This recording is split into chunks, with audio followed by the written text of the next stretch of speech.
Hello students, this is Dr. Jayashree B dealing with the topic The Picture of Dorian Gray by Oscar Wilde, 5th semester, optional English, Mangalore University.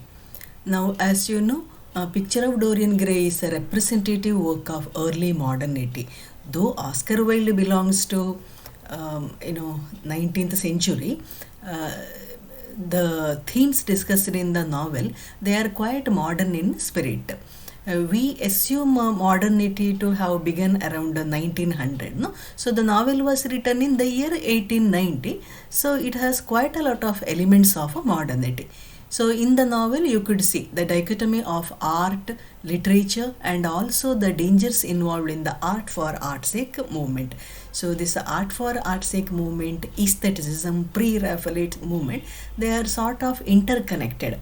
But art for art's sake movement especially says that art doesn't have to teach any morality, but paradoxically in the text moral issues are given importance. I mean, it teaches the lessons of morality. Despite the intentions of the author, moral issues come to the surface, right? Now modernity in the picture of Dorian Gray. So as we have already discussed, it was a movement in the 1900 period.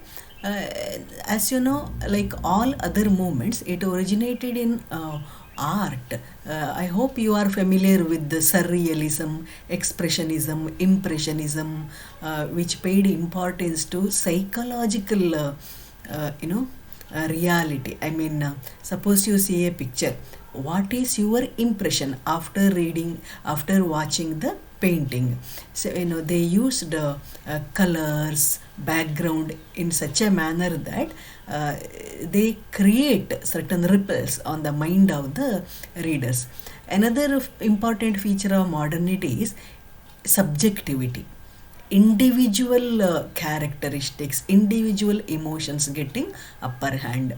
So as a movement, it was radical in approach and tried to revitalize the way modern civilization viewed art, politics and science. Now any movement is not singular, okay? It will have effects on all other arenas. For example, art. I hope you are familiar with the modernism, which you have studied in background part, cubism, the painting, the fountain, minimalism, all this, right? Then it had its ripples in literature also. The modernist writers used fragmented narration, stream of consciousness technique, etc. in their writings. But Oscar Wilde's novel is not of high modernity. It was beginning early modernist text. So but even this novel you can see a sense of alienation, transformation and the relativity of truth, as in all other modernist texts. As you know, Oscar Wilde was around 100 years away from the age he was living in. Okay. Modernism in arts refers to the rejection of Victorian era traditions and the exploration of the industrial age. So Oscar Wilde belonged to the Victorian era, but he didn't like most of the value systems in the period, real issues, and combines a rejection of the past with experimentation. In his themes as well as his lifestyle, Oscar Wilde defied the Victorian era values. Yeah, this is regarding modernism. It began in the year 1900. Now, in what way picture of Dorian Gray is modernist in spirit? See, the Picture of Dorian Gray was written in the year 1890. It's a late Victorian novel. So it shows the influence of the debate between art and life. a major concern for art's sake theorists. So, whether art and life are related, whether art should influence life or life should influence art. So these people no, paid a lot of importance to art. Beauty of art was, supreme theory to them. For them, art, you know, art is the end. Appreciation of art. That is the only end of art. No need to have any morals or aim as such. Beauty, aestheticism. It has many elements of modernism, such as exposing the hypocrisy of the Victorian ideas. So, throughout the novel, you can see glimpses of the rebellious spirit of Oscar Wilde. For example, the so-called values. For example, Basil Hallward tells Dorian, so you should abide by the society standards, like how the gentlemen behave and live, like how the society perceives you, accordingly you have to live that way. In the novel, Wilde fuses the formal features of realism and aestheticism, a new formula that is significant to the development of modernism. Meaning, see, in Victorian period, you studied Charles Dickens novels. No? The novelists give a lot of importance to reality, the sordid realities. It may not be too sordid, but at least reality is given more importance. Whereas in this novel, Dorian's lifestyle, luxury, his emotions, his activities, they are at one plane altogether. Beauty, aesthetic values are given predominance. Of course, there are realistic elements such as Sybil Vane's poverty, James Vane, her brother's life, then ugly dens of Victorian England and all. But throughout the novel, the basic theme is that of aestheticism only. So that is one important trait which you can observe. See, what is modernism? A deviation from the previous Victorian value system, whether it is in literature or painting, isn't it? Now, as a literary text, the picture of Dorian Gray is a deviation from the realism of the 19th century. Yeah. It's for its unwillingness to teach a lesson. So the novel doesn't directly teach you any values. So this is one more feature of modernity. Then references to the sordid realities is there. Then references to decadence and symbolism. So in the novel you can see quite a lot of symbolic elements. Symbols in the beginning itself. Dorian's youth is compared to roses and ivory, white flower-like beauty. Then at the end, Sybil Vane's references also. She is compared to a white flower. Throughout the dark images, that way the novel has a lot of symbolic elements, the portrait being the fundamental symbol. Then decadent elements. You know what is decadence, no? Decadent poets actually lived in sordid surroundings. They pursued sensual pleasures to the extreme. That is why they are referred to as a decadents. See, in the novel, Dorian also, in his pursuit of sensual pleasures, I hope you remember, no, Lord Henry's statement, to cure the senses by the means of soul, and soul by the means of senses. So Dorian, when his soul gets perturbed, tries to cure it by sensual pleasures. In a way, he leads a decadent lifestyle, visiting opium dens, parties, dramas, music, paintings, collection of gems, perfumes, but nothing really gives him happiness. That is another issue. Then, of course, psychological realism is very much prevalent in the novel, yet another feature of modernism.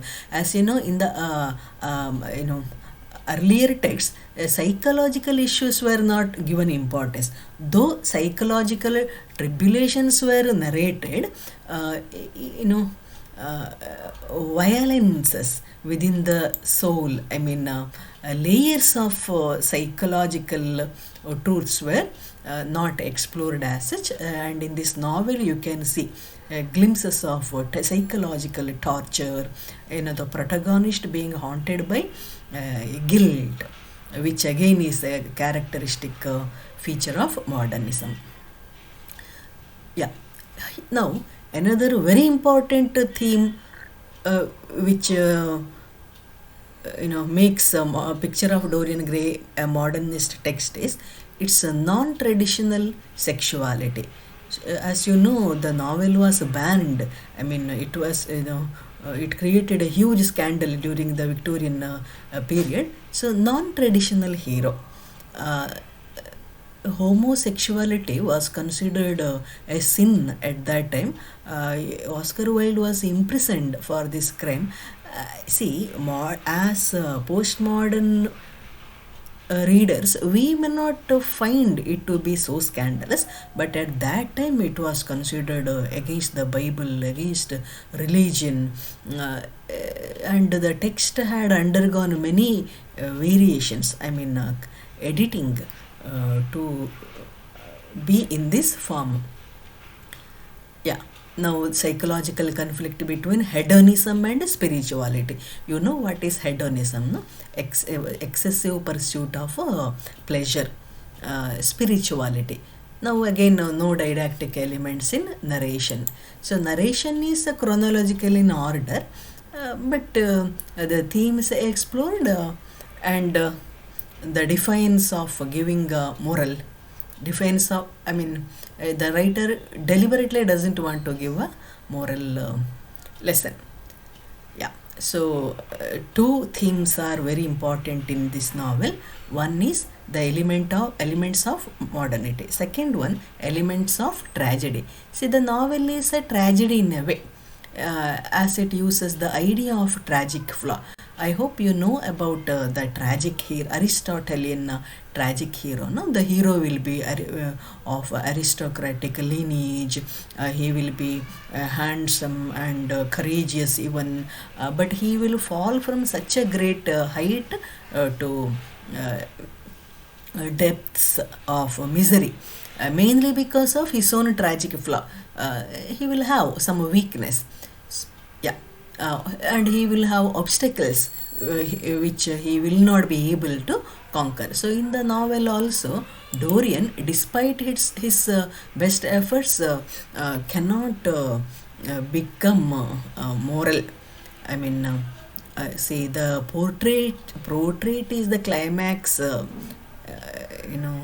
His killing of the artist who created the portrait, that is the climactic element in the novel. So the picture of his seeing the portrait is beginning of his fall. So it reaches its climax once he kills Basil, and from then onwards it is a downward tragedy for Dorian. And the novel has a cathartic elements. You know what is catharsis, no? Purgation theory in Greek tragedy. See, it is believed that human beings have two elements, pity and fear. So when you see a tragic hero, such a great hero, falling from his high stature to misery, death, or even madness and all, we feel, the audience, we feel very much shocked, and we become pained, and this restlessness, no, this will be elicited in the form of tears. So that is called purgation theory. Now this purgation is important for us because all of us have two elements within our soul. One is pity and the other one fear. So we pity the person, we pity that hero for his sufferings. Some of the sufferings are beyond his control, and we will feel fear also. If such a hero cannot control his problems, what about us? So this leads to catharsis, which is good for ourselves. That is the purpose of a tragedy, to make us reformed. Yeah. See, the tragic hero does not realize that he is full of hubris or ego.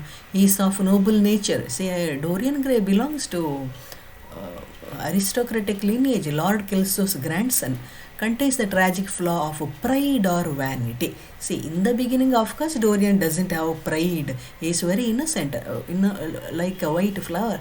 It is it is Lord Henry and Basil who make him understand that he is so beautiful, like Narcissus in the Greek legend, leading to horrors such as murder, death, and intense psychological disturbances. So Dorian um, gets into the depth of psychological disturbances.